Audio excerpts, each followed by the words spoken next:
Pregnant सास। जमाना कितना भी बदल जाए, इतना भी नहीं कि बहू घर आए और सास गर्भवती दिख जाए। देखो मीरा, माँ का पूरा ख्याल रखना है, उनसे अब काम नहीं होता है। क्यों, क्या हो गया है? तुम्हारी माँ तो हट्टी कट्टी दिख रही है, पूरी शादी में घोड़ी की तरह नाची है, अब क्यों काम नहीं होता उनसे? वो माँ प्रेग्नेंट है ना, बच्चा होने वाला है। मैं कभी भी भाई बन जाऊंगा इस साल के अंत तक। क्या बोल रहे हो? वो सर पर हाथ रखकर बैठ जाती है। यार, पहले क्यों नहीं बताया? कैसा मजाक है ये? झूठ बोल रहे हो ना? हाँ, झूठ बोल रहे हो ना? तभी ससुर की आवाज आती है। बहू, पानी गरम कर दे, तेरी सास को दवाई देनी है। समय पर दवाई ना दी तो परेशानी हो जाएगी। और हाँ, जरा काजू पीस कर दूध में मिलाकर ले आना। तेरी सास खुद से तो अपनी संभाल करेगी नहीं। हे भगवान, ये मैं क्या सुन रही हूँ? ये ससुर जी को क्या हो गया है? मैं क्या सोच कर आई थी? हाय रे, मैं तो किसी को मुंह भी नहीं दिखा पाऊंगी। अब ये रोना धोना बाद में करना, पहले गर्म पानी कर दो, माँ को दवाई देनी होगी। और हाँ, रात को माँ के पैरों में तेल लगा देना। बहू को गुस्सा आ जाता है, वो बड़बड़ करती किचन में जाती है जहाँ उसका ससुर खड़ा होता है। एक बड़ी जिम्मेदारी है हम सबके सरों पर। इस उम्र में माँ बनना खतरे से खाली नहीं होता। हाँ हाँ पता है, तो क्यों बन गई माँ? अरे खतरे से कम नहीं है तो क्या जरूरत थी लल्ला पैदा करने की?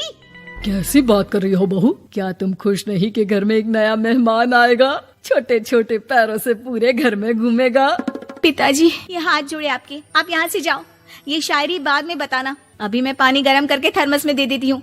सारा दिन पिलाते रहो गरम पानी। और हाँ, ये बच्चे की बात बार बार मुझसे कोई नहीं करेगा। बहू का पारा अब चढ़ा ही रहता था। वो काम तो सारा करती, लेकिन किलस किलस कर। मीरा सारे काम से फुर्सत पाकर बैठी होती है कि माँ का फोन आ जाता है। बेटा, बहुत बड़ी जिम्मेदारी है तेरे सर पर, अच्छे से निभाना। ससुराल में हर किसी को खुश रखना वैसे तो मुश्किल है, लेकिन भगवान ही हिम्मत देता है बहू को हर कुछ सहकर सबको खुश रखने की। क्या बड़बड़ किए जा रही हो माँ?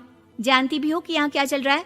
मेरी सास, अरे तेरी सास तो देवी है देवी। कितने खुश हो रहे थे सारे तेरी सूरत देख देख कर। पता नहीं जैसे बहू नहीं कोई मन मांगी मुराद मिल गई हो उन लोगों को। अरे बात तो पूरी सुनो।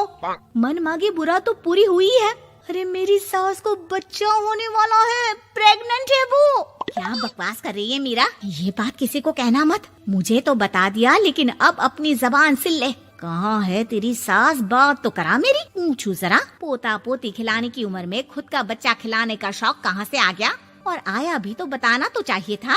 अब क्या नाक कटाने के लिए हम लोगों से रिश्ता जोड़ा है? रुक, तेरे पापा से बात करती हूँ। मीरा फोन रखकर लेट जाती है। वो एक सपना देखती है कि उसकी गोद में एक बच्चा खेल रहा है। भाभी की गोद में कितना खुश दिख रहा है ना, लग ही नहीं रहा कि भाभी है। मैं तेरे लिए क्या लाया हूँ, सोने की बालियाँ। तेरी शादी में तो मैं बुढ़ा हो जाऊंगा ना। अरे कैसी बात कर रहा है बेटा, इसकी जिम्मेदारी तो तू ही लेगा। हम लोगों का तो कोई भरोसा नहीं, कब ऊपर वाला उठा ले। बहू को सास को देख देख कर गुस्सा आ रहा था। तभी वहाँ पड़ोसन आ जाती है। अरे बहू, तुझसे तो पूछने से भी डर लगता है कि कब खुशखबरी सुना रही है। अब तो अपनी 1 महीने की ननद की ही जिम्मेदारी संभाल ले, बहुत है। अपने जेवर भी रख देना और पैसे भी जमा करना शुरू कर दे। वो बात आगे बढ़ाती उससे पहले ही बहू जोर से चिल्लाकर उठ जाती है। नहीं नहीं नहीं नहीं, मैं अपने जेवर किसी को नहीं दूंगी। अरे कौन ले रहा है तुम्हारे जेवर? तुम औरतें भी ना सपने में भी जेवर ही संभालती रहती हो। मैंने जो सपना देखा है ना, सुनोगे तो होश उड़ जाएंगे। अच्छा, तुम अपना सपना बाद में बताना, पहले मेरा सुनो। कल मैंने इतना अच्छा सपना देखा कि अगर वो पूरा हो जाता है ना तो मैं तुम्हारे लिए रानी हार बनवा दूंगा। बहू अब सारे गम भूलकर पति का सपना सुनने में लग जाती है। अरे क्या सपना था, बताइए ना। बोलिए भी तो, क्या सपना है? मैं पूरा कर दूंगी अगर बात रानी हार की है तो। बोलिए बोलिए। मैंने रात को सपना देखा कि माँ को बेटी हुई है और मुझे बहन। सच्ची, इस घर में बेटी हो जाए तो मैं तो झूम ही उठूं। मीरा का मुंह बन जाता है। वो चुप हो जाती है और सपने की बात याद करती है कि बेटी हुई तो उसे ही अपने गहने उसे देने होंगे। फिर तो रानी हार की जरूरत पड़ेगी ही। भाई लड़की बड़ी होगी, उसकी शादी होगी तो जेवर तो चढ़ाने ही होंगे ना, कहाँ से आएंगे वो? कितनी समझदार हो तुम मीरा। मैंने भी यही सोचकर तुम्हारे लिए रानी हार लेने का सोचा था। अरे फूटी किस्मत मेरी जो ऐसा परिवार मिला। मेरे पापा की तो मैं अभी क्लास लगाती हूँ, जो सब जानते हुए भी ऐसे परिवार में मेरी शादी कर दी। बहू पिता को फोन लगाने ही वाली होती है कि ससुर की फिर से आवाज आती है। बहू, गरम पानी ले आ जल्दी, थर्मस में खत्म हो गया है। बाद में खबर लेती हूँ मैं पापा की, पहले सास को गर्म पानी दिया हूँ। बहू अभी किचन में काम कर ही रही थी कि मीरा के मम्मी पापा आ जाते हैं। वो हाथ में ढेर सारे फल लेकर आते हैं। मीरा के पिता मीरा के ससुर से कहते हैं, लीजिए भाई साहब, ये फल रखिए, बहन जी को खिला दीजिएगा। वैसे कैसी है उनकी तबीयत?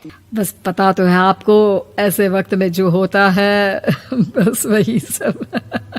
मुझे तो सुनकर बहुत गुस्सा आया था, लेकिन चलिए, भाग्य में जो है लिखा उसे कौन टाल सकता है। डॉक्टर को दिखाए? हाँ, बस डॉक्टर आने ही वाला है। अच्छा हुआ आप लोग भी आ गए। उतने में एक सुंदर सी लेडी डॉक्टर आती है। पेशेंट कौन है आप? अरे नहीं जी, मैं तो बहू हूँ इस घर की। मैं तो अभी सोच भी नहीं सकती पोता या पोती के बारे में। अभी तो मेरी सास ही। अरे चुप हो जाना, देख तो ले, डॉक्टर है ये, किसी के भी सामने गुस्सा फोड़ देती है। डॉक्टर कमरे में जाती है और थोड़ी देर बाद बाहर आ जाती है। पीछे से सास भी निकल आती है। हे भगवान, इतना दुख तो किसी को भी ना दे जितना मुझे दिया है। देखिए बहन जी, आप लोगों को तो ये सोचना भी नहीं चाहिए था। वही तो मैं भी कह रही थी कि आप लोगों के लिए तो सोचना भी गुनाह है, लेकिन अब पछताए होत क्या जब चिड़िया चुग गई खेत। डॉक्टर वहाँ से चली जाती है। मैं माँ नहीं बन सकती, मैं प्रेग्नेंट भी नहीं हूँ। ये कैसे? तुम तो बोल रही थी कि अरे वो गैस का दर्द था और पेट भी गैस से फूल रहा था। डॉक्टर ने चूर्ण दे दिया है, गर्म पानी से फांकना है। मैं अभी लाती हूँ गर्म पानी। अरे मैं तो गीजर ही लगा देती हूँ। हाय रे, खुशी के मारे पागल ना हो जाओ।